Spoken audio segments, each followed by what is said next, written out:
Խոսափողի մոտ Աթիրա Իսրաֆիլն է, այժմ ձեր ուշադրության ենք ներկայացնում լուրեր Ադրբեջանից։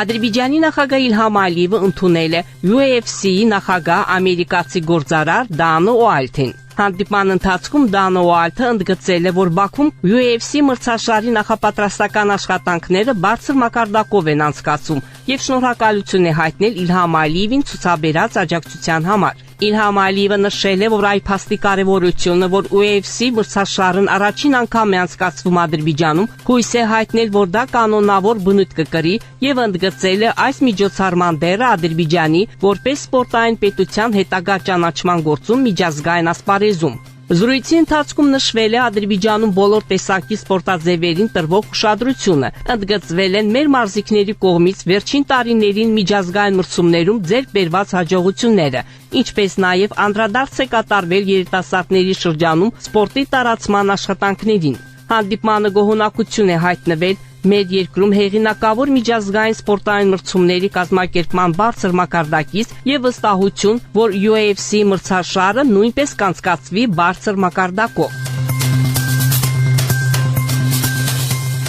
Ադրբեջանը խոր մտահոգություն է հայտնում Իրանի միջուկային օբյեկտների դեմ Ամերիկայի Միացյալ Նահանգների ռազմական գործողություններից հետո իրավիճակի հետագա սրման կապակցությամբ։ Այս մասին ասվում է Ադրբեջանի արտաքին գործերի նախարարության հայտարարության մեջ։ Մենք կոչ ենք անում բոլոր կողմերին զսպվածություն ցուցաբերել, զերծ մնալ իրավիճակի հետագա սրացումից եւ առաջնահերթություն տալ երկխոսությանն ու դիվանագիտությանը, արկա խնդիրները լուծելու համար, նշված է հայտարարության մեջ։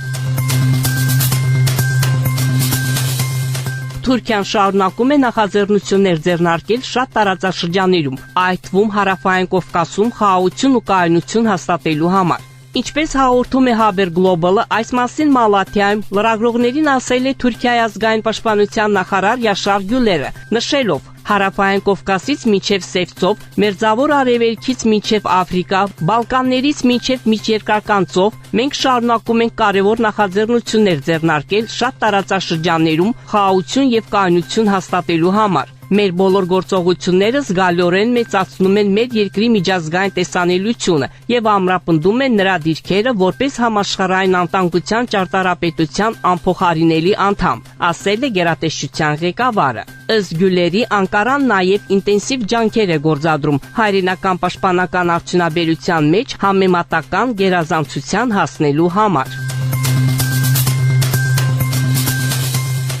Առաջին անգամ ԻՀԿ-ի շրջանակներում Հայաստանի ներկայիս տարածքից բռնի եւ համակարգված կերպով արտաքսված ադրբեջանցիների վերադարձի իրավունքը վերնագրով բանաձև է ընդունվել, որում ԻՀԿ-ի անդամ պետությունների կողմից աջակցություն է հայտնվում Արևմտյան Ադրբեջանի համայնքի արժանապատիվ իր հայրենիք վերադառնալու իրավունքին։ Փաստաթղթում նաև դատապարտվում է Հայաստանի կողմից այս համայնքի իրավունքների շղթումը։ Այս բանաձևի հետ մեկտեղ Ստամբուլի հռչակագրում ողջունվում է Ադրբեջանի եւ Հայաստանի միջև հարաբերությունների կարգավորման գործընթացում առաջընթացը, ինչպես նաև կոչ է պարունակվում հայկական կողմին վերացնելու խաղաղության պայմանագրի ստորագրման ճանապարհին առկա քաղաքական եւ իրավական խոչընդոտները։ Հռչակագրում աջակցություն է հայտնվում Ադրբեջանի ջանքերին տարածքների վերականգնման եւ ականազերծման վերաբերյալ, որտեղից հայկական ագրեսիայի հետևանքով բռնի կերպով վտարվել են հարկադիր վերաբնակները եւ ընդգծվում է նրանց արժանապատիվ վերադարձն ապահովելու անհրաժեշտությունը։ Շաբաթ օրը Շուշա քաղաք էին ժամանել Ադրբեջանում հավատարմագրված դիվանագետների պատվիրակությունը, որի կազմում էին նաև ռազմական կցորդներ եւ երկրում գործող միջազգային կազմակերպությունների ղեկավարներ։ Արտասահմանյան դիվանագետների եւ ռազմական կցորդների պատվիրակությունը ծանոթացել են քաղաքում իրականացվող վերականգնողական աշխատանքների ընթացքին, քաղաքի պատմությանը եւ սեփական աչքերով տեսել են Շուշայի օկուպացիայի ընթացքում տեղի ունեցած ավերածությունները։ Մեր ուղևորությունը շատ տպավորիչ է։ Սա իմ երկրորդ այցն է այս հողեր, եւ ես շատ տպավորված եմ ձեր երկրի գեղեցկությամբ, բնությամբ եւ փոփոխությունների ներդրումների արդիականացման մասշտաբով։ Կարծում եմ, սա շատ կարեւոր է տարածաշրջանի ապագայի համար։ Այս մասին Ազերթաջին ասել է Ադրբեջանում Լեհաստանի դեսպան Պավել Ռադոմսկին։ Դիվանագիտական կորպուսի ներկայացուցիչների օկուպացիայից ազատագրված Լաչին այցելության ժամանակ։ Ես հասկանում եմ, թե որքան դժվար է մարդկանց վերադարձնել իրենց հայրենի հողեր, պատրաստել այն տարածքները նրանց համար։ Դա հաղթահարելու համար անհրաժեշտ է ոչ միայն ֆինանսական, այլև բազմակողմանի օգնություն ցուցաբերել այստեղ վերադարձող մարդկանց։ Իսկապես հետաքրքիր է տեսնել, թե ինչպես է առաջընթաց գրանցվում այս մեծ ծրագրում։ Այս տարածքների վերականգնումը մարդկանց վերադարձը շատ պատասխանատու գործ է, նշել է դեսպանը։